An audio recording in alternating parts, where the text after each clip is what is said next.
Imagine watching a product with 10 million daily active users just die in real time. Yeah.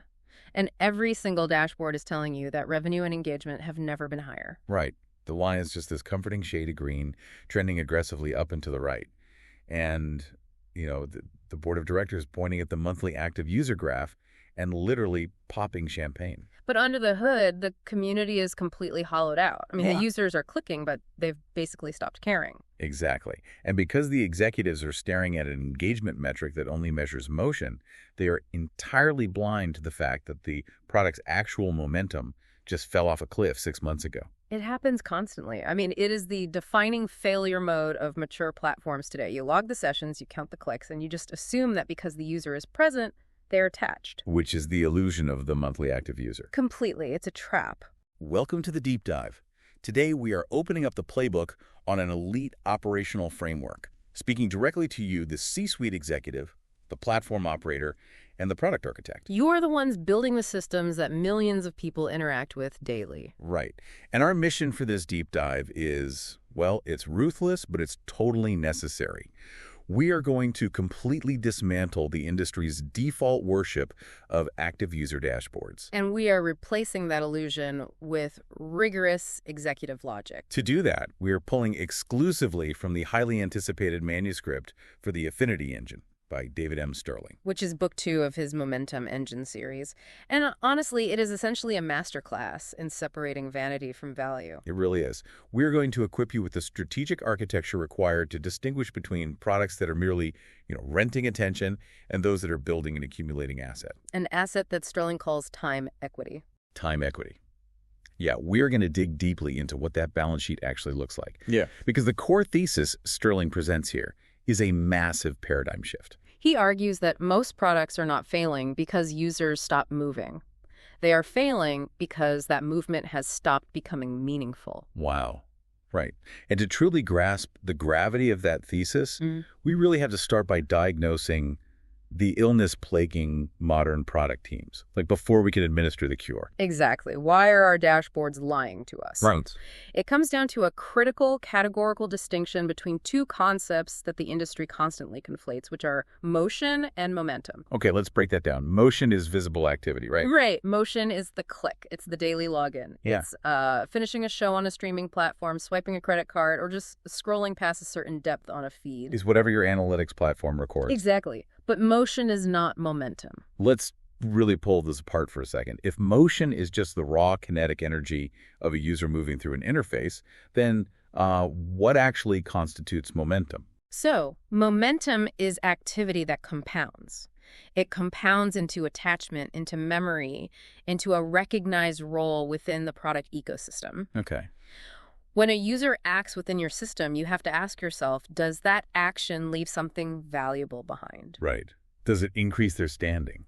Yes. Or does it refine the algorithm's understanding of their taste in a way that is visible and useful to them? Does it build their reputation among other users? And if the answer is no, If the answer is no, you do not have momentum. You just have motion. and this leads us straight into a highly dangerous operational reality that Sterling calls the engagement trap. This is where teams get a completely false sense of safety. Yeah. I mean, the numbers look phenomenal. Users are opening the app 5 times a day.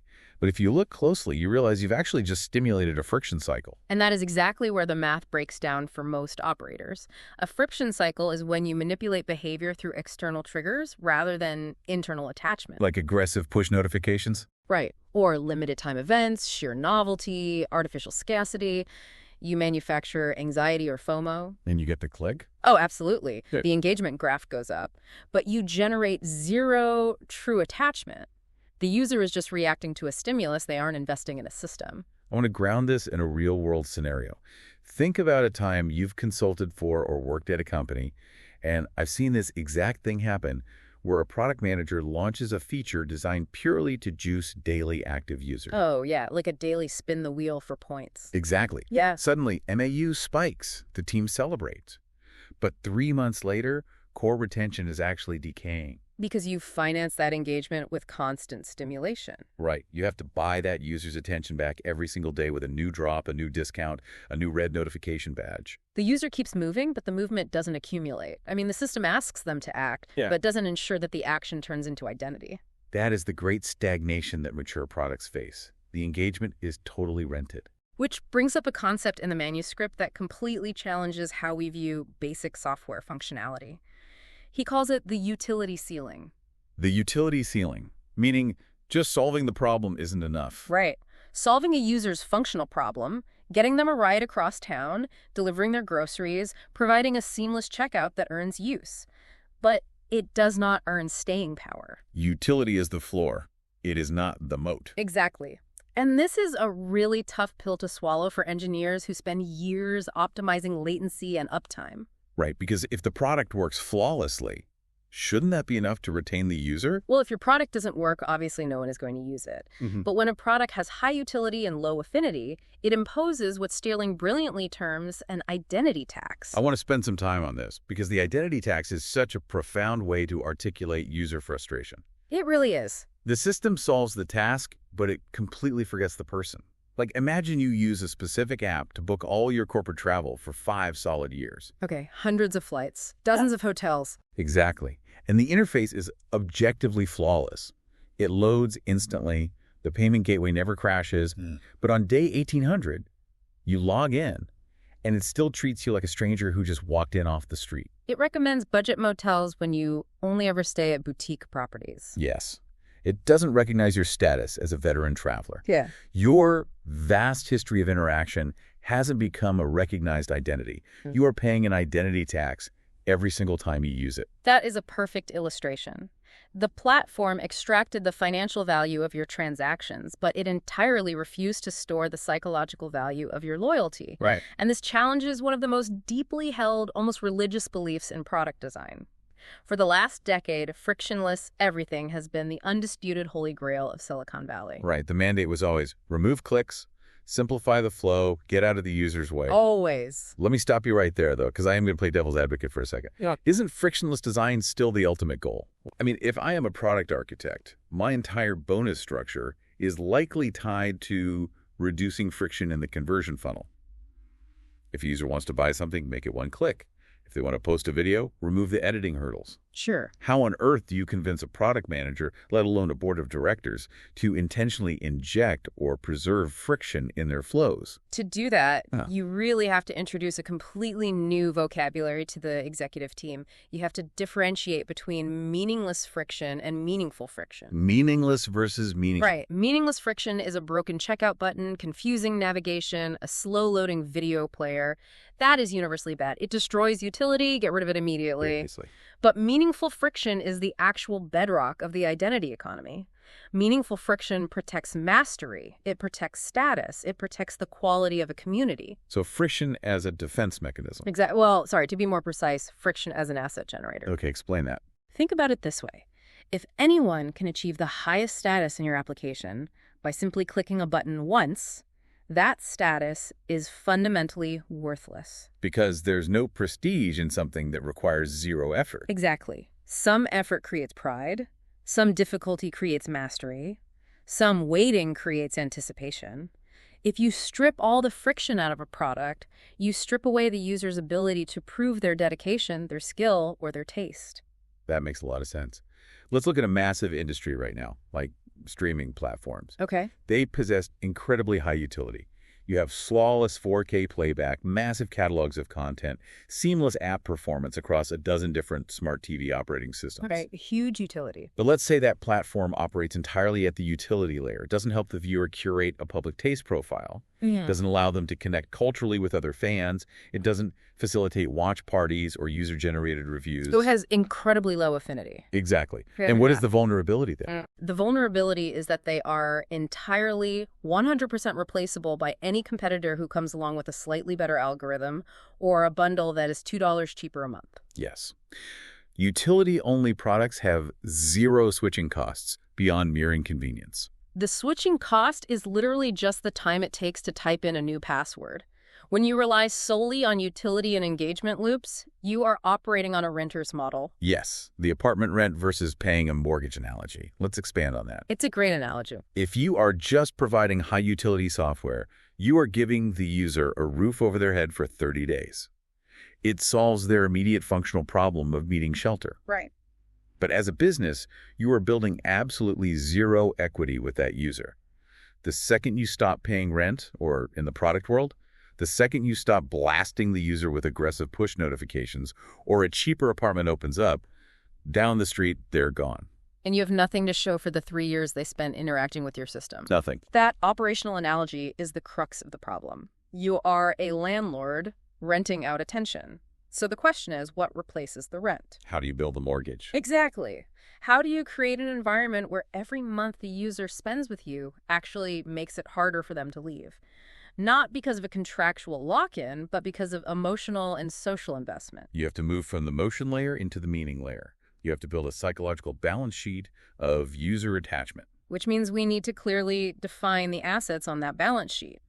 If utility and motion are just the floor, then the moat, the actual defensive advantage of the business, must be built out of these psychological and social assets. And Sterling lays this out brilliantly as the three forces of the identity economy. If raw engagement is a rented metric, these three forces are the actual equity we're trying to accumulate. Sterling argues that there are three distinct forces that form this balance sheet: identity, status, and belonging. Let's dive into those. We must begin with the first force, which is identity. This is foundational because users do not attach durably to products they merely use. They attach to products that help them become someone. That is a critical distinction. Using a tool versus becoming a practitioner. Right. And the manuscript defines identity inside a system through 4 specific vectors: role, competence, taste, and continuity. Let's break those down because an operator needs to know how to actually measure these. Sure. Let's start with role. Role answers the fundamental user question. What am I here? Right, like what is my function? Exactly. In a low-affinity product, the answer is just, I am a generic user. I am a consumer of bandwidth. But in a high-affinity system? In a high-affinity system, the user has a specific, recognized function. Am I a strategist? Am I a curator of rare items? Am I a mentor to new users? Am I a local guide? The system must provide avenues for users to adopt and broadcast a role. Yes. And then there's competence, which is all about growth. It asks, what am I getting better at? If I use a meditation app for 2 years, does the app reflect my growing mastery of mindfulness? Or does it just show me a streak counter of how many days I remember to open the app? Which is such a common trap. A streak counter is motion. Competence tracking is momentum. Then we move to taste, which Sterling defines as preference layered with meaning. Right. It answers, what does my behavior reveal about me? A utility app tracks your purchases just to sell you more things. But an affinity product tracks your behavior to help you build a taste profile that you are proud of. It turns consumption into curation. Which perfectly sets up the fourth vector, continuity. This is the memory function of the product. Does my past effort shape my present experience? Oh, this is the exact antidote to the identity tax we discussed earlier. Exactly. Continuity means the product remembers what you did, honors the effort it took to do it, and alters the interface to reflect your history. Let's ground this in a massive real-world contrast. Think about the difference between a generic, out-of-the-box fitness tracker and an application like Strava. Oh, perfect example. A generic tracker records your motion. It counts your steps. It logs your heart rate. That is pure utility. Right. Strava takes that exact same physical effort, that exact same raw data, and converts it into social proof and athletic identity. Because on Strava, you aren't just logging miles, you are becoming a recognized runner. Your history is highly visible. That's continuity. Yes. Your competence is tracked via personal records and segment times. Your role might be the local legend on a specific cycling route in your neighborhood. And your taste is reflected in the routes you curate and the gear you log. It is an absolute masterclass in identity conversion. The system acts as a structured mirror. It reflects the user's behavior back to them in a way that helps them understand who they are becoming. So good. But identity is only the first force. Identity is largely internal. To create sustainable momentum, that internal identity must be validated externally. Which brings us to Force 2 status. And Sterling defines status as stored recognition. And I want to emphasize the word stored. Right, it's not fleeting. Exactly. It is not a fleeting dopamine hit. It's not a temporary animation on the screen that fades away. It is persistent. It is a recognized standing that the user carries with them throughout the ecosystem. And what is genuinely rigorous about Sterling's approach is how strictly he defines healthy status. He introduces 4 essential tests that any status mechanism must pass. Let's go through them. First, it must be earned. Users possess an incredibly sophisticated radar for fake or manipulated recognition. Right. If you give everyone a top contributor badge just for logging in, the badge instantly loses its psychological value. It must require friction. Second, it must be legible. I've seen so many platforms fail here. They build these incredibly complex leveling systems. But when I look at another user's profile, I have no idea what level 42 Sapphire actually means. It's meaningless. Right. Legibility means that when someone glances at your standing, they instantly understand the effort and competence required to achieve it. Third, it must be protected. Status decays if there is inflation. This is basic economics applied to psychology. Oh, this happens all the time. If a product drastically lowers the difficulty of achieving a high rank to appease newer users, the platform effectively bankrupts the status of its veteran users. The gold badge meant you were in the top 1%.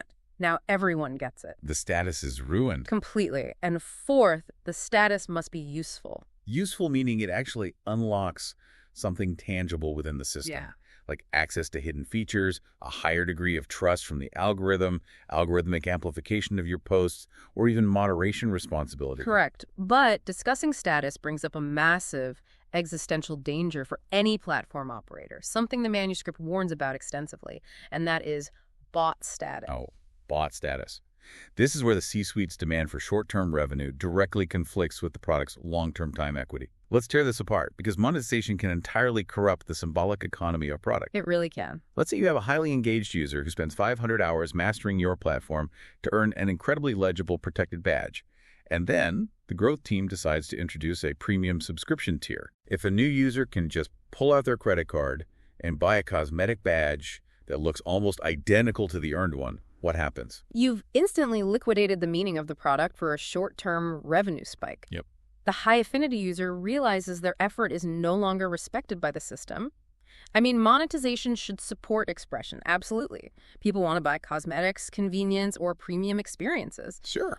But the moment purchase benefits imitate earned status too closely, you destroy the illusion of meritocracy. The book uses the game Marvel Snap as a fascinating illustrative example here.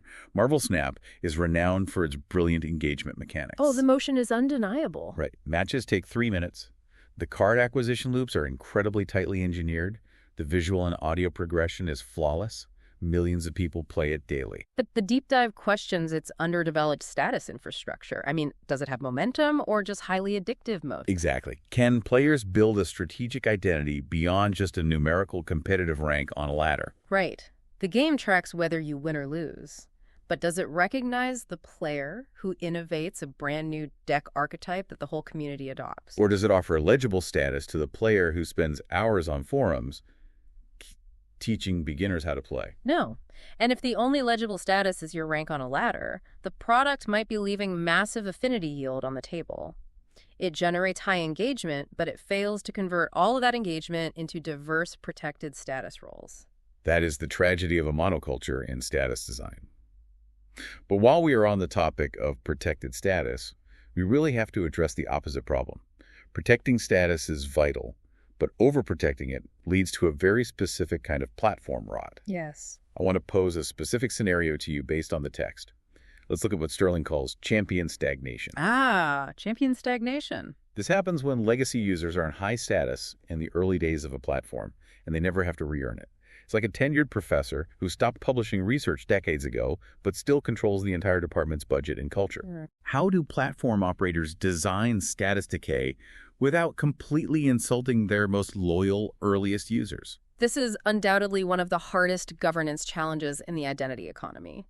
How do you respect the past without strangling the future? Exactly. Sterling offers a very precise framework for this. He says you have to distinguish between legacy and license. Legacy and license. Break that down for the operators listening. So Legacy honors what the user built in the past. It is historical recognition. Maybe they get a permanent founding member title on their profile. Maybe their early contributions are immortalized in a hall of fame. Okay. Legacy does not decay. You never take away the fact that they were there first and contributed heavily. But license is different. License determines what the user is currently trusted to do within the system. Active authority like moderation privileges, algorithmic amplification, the ability to downvote or ban, the power to govern community spaces that must be tied to ongoing contribution. That is the license. Exactly. If a legacy user stops contributing, their legacy remains intact, but their license decays. If you don't build maintenance rules for high status, your early champions will eventually gatekeep the product, enforce outdated cultural norms, and basically suffocate new users. That distinction between legacy and license is just a masterstroke of product governance. So we have Force 1, which is identity, who I am becoming here. We have Force 2, status, which is the stored, legible recognition of my effort. Right. That leads us to Force 3, belonging.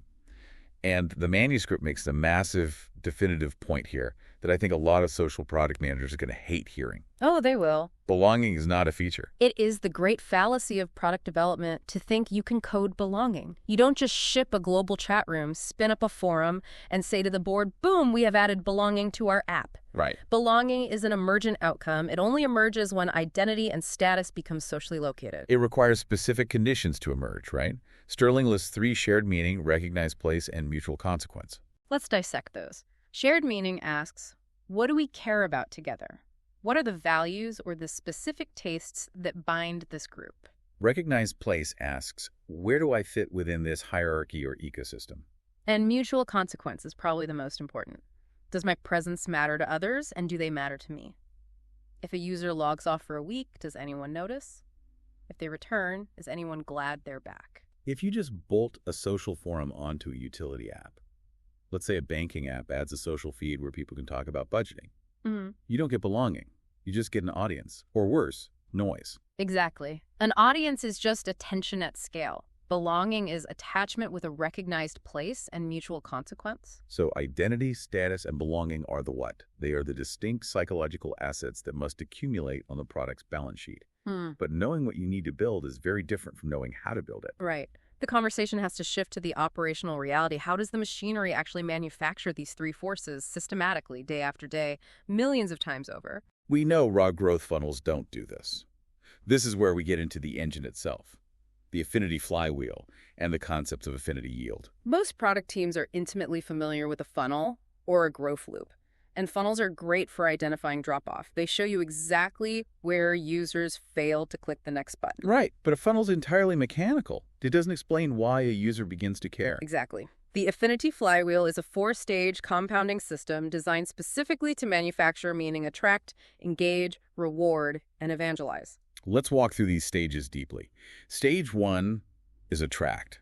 Now, immediately the marketer thinks of acquisition. Naturally. But Sterling insists that acquisition is merely a traffic problem. Attract is a promise problem. It's the identity promise. Who could I become here? But what absolutely blew my mind in this section of the manuscript is the concept of repulsion design. Repulsion design is honestly one of the most counterintuitive strategies in modern tech. It is the strategic boundary setting within the attract phase. Okay, tell me more. It is the practice of intentionally, intelligently signaling who the product is not for. You are actively turning certain demographics of active users away at the door. Okay, I have to push back on this on behalf of every listener whose compensation is tied to user growth. Fair enough. You are telling C-suite executives to intentionally turn away active users. Let's use an analogy. It's like a brand new, highly expensive nightclub employing the strictest bouncer in the city. You are literally turning away paying customers, losing immediate ticket sales and bar revenue just to preserve the vibe inside. Yes, you are. How on earth do you sell intentional friction and user repulsion to a board of directors that only cares about quarter-over-quarter MAU growth? Yeah. They will fire you. Well, it might if you pitch it poorly. You sell it to the board by explaining the catastrophic financial cost of low-fit energy. Yeah. Let's follow your nightclub analogy. Okay. If the bouncer lets everyone in, people who hate the music, people who start fights, people who harass the regulars, you spike your revenue for one single night. But The regulars, the high-affinity patrons who actually buy bottle service every weekend and give the club its cultural prestige, they have a miserable time. And they never come back. Precisely. If you attract everyone, you dilute the belonging outcome for the high-affinity users. These are the users who actually generate your time equity. Right. Every strong ecosystem must communicate standards. If you bring in hundreds of thousands of users who don't care about your community norms, who just want to exploit the utility and leave, they will drive out your most valuable users. Growth that destroys coherence is not growth. It is the liquidation of meaning. Growth that destroys coherence is not growth. Yeah. That is a brutal truth. So repulsion design protects your status and belonging forces from inflation and cultural decay. Exactly. By adding a little friction at the front door, maybe a slightly more complex onboarding process, or marketing language that is highly specific and unappealing to the mass market, you ensure the people who get through actually want to be there. Once you've attracted the right users and repelled the wrong ones, you move to stage 2, engage. This is where you turn raw attention into meaningful participation. And crucially, the manuscript says this phase must present a status opportunity. A status opportunity. Yeah. Meaning the user needs to see very early on that their effort can actually lead to recognized standing. Yes. The first session cannot just be a hollow tutorial teaching them which buttons to press. It must be a proof of becoming. Right. The user has to participate in a way that feels legible, consequential, and reflective of their taste or skill. They need a taste of the identity they could build. Which leads directly to stage 3, reward. This is the mechanism of converting that early effort into legible recognition. And Sterling draws a very hard, thick line here between recognition and compensation. Oh, this is where gamification usually goes completely off the rails. Compensation is transactional. You click the button 5 times, here are 10 digital coins. Or you logged in for 3 days, here's a burst of confetti. Right. It stimulates behavior, but it creates no emotional bond. Recognition is entirely different. Give me an example of recognition. Recognition is you contributed a highly detailed, accurate guide to the community forum, and because 50 other users upvoted it, here is a trusted mentor badge. Compensation pays you for your time. Yeah. Recognition proves that the system understands the meaning of your effort. It validates your role. Exactly. And when a user feels truly recognized, they naturally transition into stage 4, evangelize. This is where personal attachment evolves into system defense. Oh, we really need to spend some time debunking what Sterling calls the evangelist fallacy. Yes, the marketing delusion. Marketing teams desperately want to treat evangelists merely as an unpaid referral channel. They identify a user with a high net promoter score and they say, wow, you love the product. Here's a 10% promo code. Please go spam your Twitter feed and bring us 5 new customers. Which is a profound misunderstanding of human motivation. Referral is just a behavior. It's a transaction. Evangelism is a relationship to meaning. True evangelism isn't about hawking promo codes. True evangelism is system defense. Let's define system defense. What does an evangelist actually do? They protect the product's norms. When a new user comes into a forum and acts toxic, the evangelist polices the behavior before the official moderators even see it. Right. They onboard newcomers by creating wikis and tutorial videos. They interpret the meta strategy of the platform. And paradoxically, they often resist shallow growth. Wait, expand on that. Evangelists resist growth. They resist shallow growth. If the company introduces a new feature that dilutes the product's core identity, say, a pay-to-win mechanic, or an algorithm change that favors low-effort viral content over deep curation, the evangelist will rebel. Interesting. An evangelist who complains loudly on Reddit about a new feature isn't being toxic. They are defending the meaning system they helped build. They are protecting the product's status legitimacy from the company's own short-term revenue targets. That is a phenomenal reframing. The angry power user isn't an enemy. They are the immune system of the platform. Think about Marvel Snap's external culture again. Oh, right. The content creators, the massive Discord debates about card balance, the detailed meta-analysis that is all evangelist energy. Exactly. But because so much of it happens outside the app itself, on Reddit or YouTube, the risk is that it remains undergoverned by the company. The company is extracting the value of the evangelists, but not systematically feeding that energy back into the internal flywheel. So if the flywheel is spinning correctly, you attract the right people, engage them with status opportunities, reward them with legible recognition, and empower them to evangelize and defend the system, it increases stored meaning with each cycle. The system is healthy. But how do you actually measure that health? That brings us to one of the most critical metrics in the entire manuscript, affinity yield. If time equity is the balance sheet, affinity yield is the operational efficiency rate of how well you convert fleeting attention into stored meaning. It is literally the interest rate on your time equity. To put it bluntly, a lightweight growth flywheel, driven by notifications and compensation, spins incredibly fast, but stores zero energy. Right. A high-yield affinity flywheel might spin a little slower because you were utilizing meaningful friction and repulsion design, but it accumulates massive, durable time equity. But here is the terrifying reality for a C-suite executive. If you intentionally slow down the flywheel, how do you know if the strategy is secretly breaking down? Well, Traditional dashboards, MAU, churn rate, session length are lagging indicators. By the time the retention graphs plummet, the damage was done months ago. The evangelist's already left. The meaning has already evaporated. We need a new diagnostic instrument. which takes us to the most urgent diagnostic section of the manuscript asset impairment and the silence risk.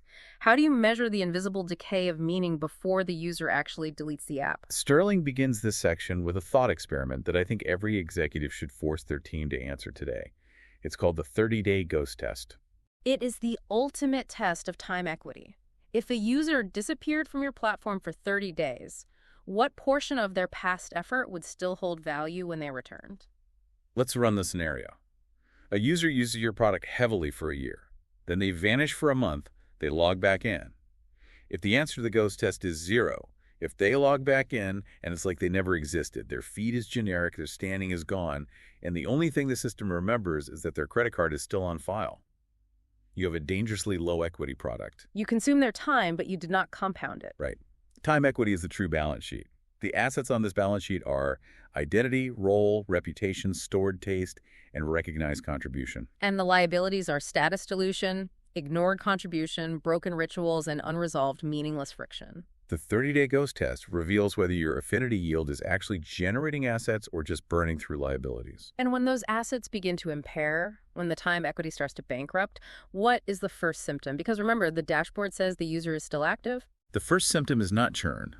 The first symptom is silence. Silence. Let's unpack this, because the concept of the silence risk score, or SRS, completely flips how we view our most active users. Sterling draws a stark contrast between expressive velocity and engagement volume.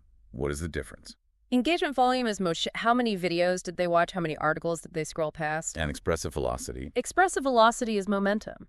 How often are they contributing to the meaning layer? Are they commenting? Are they customizing their avatar? Are they sharing content with a curated caption? Are they updating their public lists? Active silence is the most dangerous early warning sign a dashboard can register, because active silence occurs when a user continues to act behaviorally but withdraws expressively. They are still logging the sessions, they're still watching the videos, but the expressive velocity drops to 0. Right. They stop sharing. They stop teaching newcomers. They stop hosting watch parties. They stop curating their public profiles. The product is still generating motion, but it has stopped echoing through the user. It's the difference between behavioral churn and emotional churn. I was reading this chapter, and I kept thinking of the analogy of a dying romantic relationship. Oh, that's a good one. You know the phase. You're still living in the same house. You're still having dinner together every single night, logging the sessions. Right. The dashboard, a marriage counselor looking purely at time spent together, would say you're highly engaged, you're at the table, but no one is talking. There is no shared meaning. The expressive velocity has dropped to 0. The dashboard says you are safe, but the relationship is already over. That is a painful but incredibly accurate operational analogy. Let's apply that to a massive enterprise. Consider a legacy streaming platform. They're doing a quarterly review. The standard dashboard shows viewing hours remaining perfectly stable. The MAU is holding steady. But if they were tracking the silence risk score, they would see a terrifying trend. The expressive metrics are dying. It's exactly. Watch party hosting is thinning out. The percentage of users bothering to rate movies or curate playlists drops by 40%. Fandom discussions on their own forums are evaporating. Users aren't sharing trailers to their personal social feeds anymore. The expressive velocity is plummeting, but the viewing hours mask the decay. And then, 90 days later, actual subscription churn spikes. The executive team panics. They convene emergency meetings about the churn event. But the churn wasn't the event. No, it wasn't. The churn was just the receipt for the silence that happened 3 months prior. The churn is just the receipt, and the tragic irony is how executives usually respond to a rising silence risk score. Let's talk about that reflex, because when a product manager sees engagement softening or silence rising, the immediate knee-jerk instinct is to blast the user. Send push notifications, offer a 20% discount to come back to the store. Give him a free cosmetic badge, throw a confetti animation on the screen. Why is that the exact wrong move? Because stimulation does not repair meaning. It is actually insulting to the user's intelligence. Right. Let's say a user has gone silent because their legitimately earned status was diluted by a new, aggressive monetization scheme you launched last month. They feel betrayed by the system. Right, they lost their status. Sending them a push notification that says, come back and check out the new items in the premium store, proves that the company fundamentally misunderstands their value and their grievance. You are treating a high-equity evangelist like a low-tier spectator. Precisely. Silence is a symptom of meaning loss. You cannot repair meaning loss with cheap motion. So how do you repair it? You repair it by restoring reflection, by showing the user that their history, their taste, and their role still matter to the platform. You highlight their past contributions, you ask for their specific feedback on governance, you treat them like a stakeholder, not a click farm. Wow. Okay, let's take a breath and synthesize where we are. We have the doctrine. We understand that utility is merely the floor, not the moat. We understand the mechanics of the affinity flywheel. We know we have to measure affinity yield, and we know we have to use the silence risk score to detect asset impairment long before the churn receipt arrives. Which brings us to the final and most difficult piece of the puzzle implementation. Yes. Section 5 of our deep dive, the ops, the executive mandate, and the 12-week roadmap. Because strategy without execution is just corporate poetry. It really is. It's great for a TED Talk, but it doesn't move the needle for a C-suite executive trying to turn around a decaying product. How do you sourceably inject this entirely new framework into the daily operations of a massive company that is addicted to counting motion? Sterling is brutally clear on this point. The Affinity engine cannot survive as a one-time workshop or a theoretical slide deck presented at an offsite. It has to become a rigid operating cadence. And that starts with the Affinity operating model. You have to move the entire organization from counting motion to governing stored meaning. This means instituting a recurring high-stakes meeting called the engine review. Tell me about the engine review. How does it differ from a standard product sprint review? A standard product review looks at acquisition, feature usage, and revenue. It asks, did people click the new button? Right. The engine review filters all of that through the lens of affinity yield. It asks, did the new button increase stored meaning? Does it help the user become someone? And this ties directly into roadmap governance. This part of the book is ruthless. Sterling says you must filter every single feature request, every single engineering ticket through a simple 3-part mandate. Okay, let's hear it. Does this feature increase stored meaning? Does it protect stored meaning? Or does it remove meaningless friction that prevents meaning from compounding? If the feature does not do one of those 3 things, you kill it, period. If you don't, you are just creating feature surplus. Feature surplus, I love that term. Adding things to do without adding ways to become. It's like adding a mini game to a banking app. It's motion, it's surplus, but it doesn't build identity. To make this massive operational transition, Sterling outlines a highly structured 12-week roadmap. It is a step-by-step guide to weaning a company off of MAU addiction. Let's dive deep into the mechanics of this roadmap. How does an operator actually execute this? Weeks 1 and 2 are dedicated to a phase he calls mapping souls, not counting heads. What does a data scientist actually do during these 2 weeks? During weeks 1 and 2, you stop looking at raw traffic. You establish your engine baseline. The data science team must go into the database and identify where meaning is already forming organically, perhaps by accident, that the product is failing to capitalize on. Okay, so looking for existing behavior. Right. They look for high expressive velocity. Who is writing the longest reviews? Who is curating the most shared playlists? Who is answering the most questions in the help forum? You map these souls, these identity vectors, to see what roles users are naturally trying to adopt. You are looking for the emergent belonging that is happening despite the product's design, not because of it. Exactly. Then, in weeks 3 and 4, you run the first yield test. This is a critical diagnostic phase where you mathematically separate your high-activity users from your high-equity users. Explain the difference, because an executive looking at a dashboard might think they are the exact same people. They rarely are. A high-activity user might just be addicted to the friction cycle. They log in every day to clear their notification badges, spin the daily wheel, and log out. They have zero time equity. And the high-equity user. A high-equity user might only log in twice a week, but when they do, they are creating high-value guides, organizing community events, or curating taste profiles that draw other users in. The yield test helps you identify which users are actually building the moat. And part of this test involves calculating a new metric introduced in the book, the Progression Alignment Score, or PAS. Let's define this so no one is left behind. PAS tracks whether a user's feature usage aligns with their identity growth. If a user states their goal is to become a master strategist, but they spend 90% of their time just grinding low-level tasks for daily coins, their PAS is terrible. The system is misaligned. That's right. By the time you reach weeks 7 and 8, you have the data. You know where the meaning is, you know who the high-equity users are, and you know where the alignment is broken. Now, you move to targeted intervention.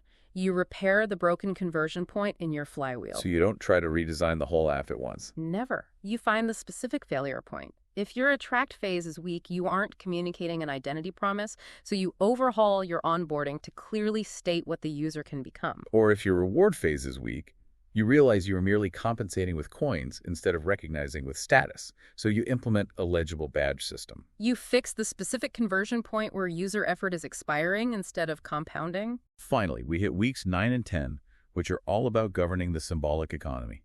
This is the audit of your status systems. The product architect has to sit down and ask what can be bought versus what must be earned, what status decays, the license, and what is historically permanent, the legacy. But as we outline this 12-week sprint, we have to acknowledge the very real failure modes of this roadmap. The most common pitfall is the organization turning Affinity into just another feature category. Right. The product team says, okay, the CEO read this book. We need Affinity. Let's build a leaderboard, check the Affinity box on the OKR sheet, and move on. Or even more commonly, the growth team realizes that repulsion design is slowing down their top-of-funnel acquisition, so they override the Affinity mandates to hit a quarterly MAU target. The ultimate enemy of the 12-week roadmap is the reversion to familiar, comfortable habits. I want to issue a final challenge to this entire methodology on behalf of the skeptical builders out there. Okay, let's hear it. We have spent an hour talking about standardizing and measuring human belonging, status, and identity. We are injecting these deeply philosophical concepts into a strict 12-week corporate sprint. We are throwing around highly structured metrics like the silence risk score, the progression alignment score, and affinity yield. It is a heavy operational burden. It is, but my question is this. Is there a danger that by heavily instrumenting affinity, by turning identity and belonging into dashboard metrics, we turn it into the exact same gamified, soulless friction cycle that Sterling wrote this book to destroy? Can you actually genuinely metricize a human soul? That is the ultimate defining tension of the identity economy. It is the paradox of platform architecture. But Sterling's argument is not that measurement captures the totality of the human experience. A dashboard will never perfectly reflect the feeling of true belonging. Then why measure it so ruthlessly? Because measurement forces executive accountability. If you do not instrument time equity, if you do not force the board to look at a silence risk score, the organization will inevitably default to instrumenting raw activity. Because raw activity, clicks, views, logins is incredibly easy to count. And history proves that when a company optimizes solely for raw activity, it inevitably destroys the soul of the product. The metrics we discussed today, PAS, SRS, affinity yield, they do not replace human judgment, they discipline it. They force the C-suite to stop celebrating the illusion of motion before proving the reality of momentum. Exactly. Measurement doesn't replace judgment, it disciplines it. That is the perfect distillation of the operational mandate. Okay, let's take a step back and synthesize everything we've covered in this deep dive. We covered a lot. We started by completely dismantling the active dashboard, exposing MAU as a vanity metric that masks the decay of meaning. We established that functional utility is just the ceiling of the rented economy. To build a mortgage, to build durable time equity, you need an affinity flywheel. You need a system that repeatedly, reliably converts raw, fleeting attention into identity, status, and belonging. You measure the efficiency of that engine with affinity yield. You protect the culture with repulsion design, intentionally turning away low-fit users. You govern your symbolic economy by fiercely protecting earned status from bought status. And most importantly, you listen closely for the active silence of your most valuable users before the behavioral churn receipt arrives. And you enforce all of this with a ruthless executive mandate that filters every single roadmap decision through one lens, the protection and compounding of stored meaning. The strategic enemy is not churn. Churn is just the lagging indicator. The true mandate is to build digital environments that users can genuinely become someone inside. Before we wrap up, I want to pivot. We've spent this time analyzing the mechanics of effort and friction, but the technology landscape is shifting violently beneath our feet. I want to hand it over to you to leave our listeners with a final, unaddressed implication of this framework, something that builds on Sterling's work, but looks toward the immediate future of how products are built. It is the existential threat to the identity economy, and it revolves around the rapid integration of generative AI. Generative AI. Right. Everything we have discussed today relies on meaningful friction. It relies on the user expending effort to prove their competence, their taste, and their role. Right. Without effort, there's no meaning. Exactly. But as generative AI begins to do more of the actual work for users across every platform, writing the emails perfectly, automatically curating flawless playlists, building complex spreadsheets instantly, perfectly optimizing gameplay without human input, it is systematically eliminating user effort. Wow. The implication we must ponder is this. Are we accidentally stripping away the exact friction required to build time equity? If the AI does everything for you instantly and flawlessly, how can you ever prove to the community that you have earned your status? If there is no effort, there is no identity conversion. Exactly. The platform becomes perfectly frictionless and utterly meaningless. If there is no effort, there is no identity conversion. That is a terrifying and profound thought to leave on. As you head back to your teams, as you look at your own dashboards this week, staring at those jagged little green lines moving up and to the right, ask yourself the hard questions. Are you looking at a true diagnostic reading of user attachment? Or are you just measuring the vibration of a system that has motion but absolutely zero momentum? Run your own 30-day ghost test before your competitors do it for you. Keep building meaning, protect your time equity, and we will catch you on the next deep dive.